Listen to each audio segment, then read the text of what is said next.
Hi, I'm Sean Waterman and you're watching FedScoop TV. Today we're at the annual Mobile Government Summit and I'm joined by Gwynne Kostin, who's a senior GSA official on secondment to the Partnership for Public Service. What are you doing there, Gwynne?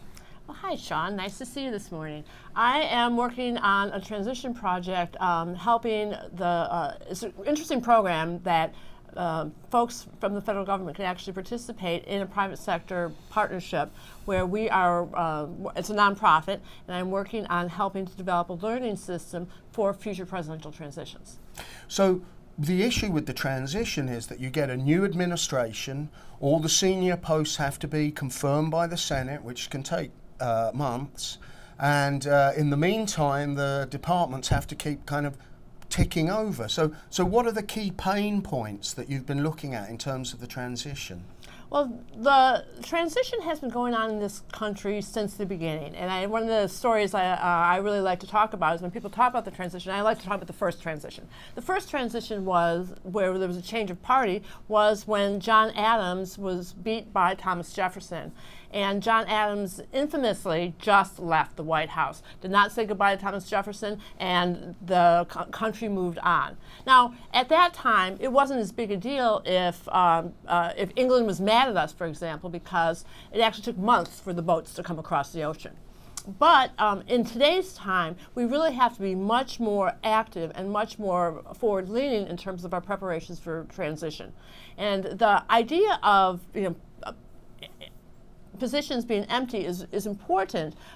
There are a lot of work that the partnership is doing right now with the White House and with campaigns to really look at how to speed that process up. But I really want to talk more about what people can do within their agencies that are there in terms of helping to manage this transition time. Because you're right, there will be some times where there's going to be empty seats.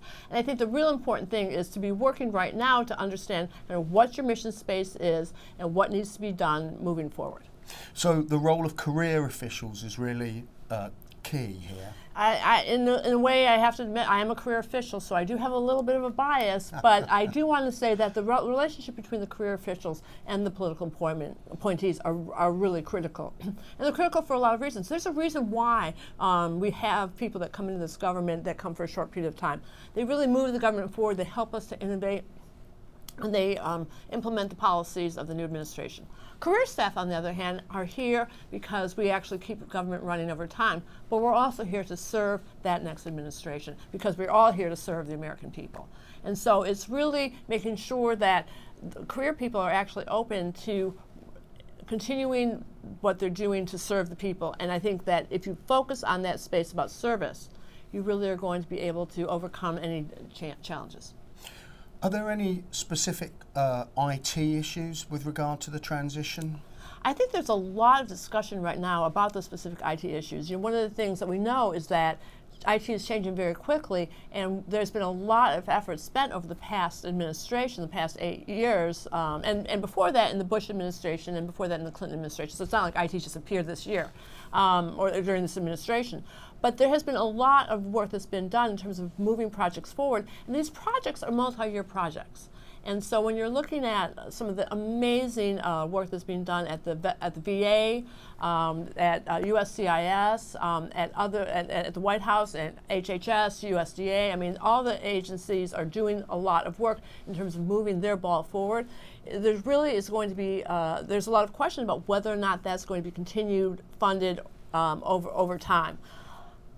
The most important thing, though, is as you're working on these projects, is to really make sure that you have the results that justify that. And I think that the implementation of FITARA is really going to make a big difference in terms of oversight and responsibility and accountability. And I think accountability is our friend.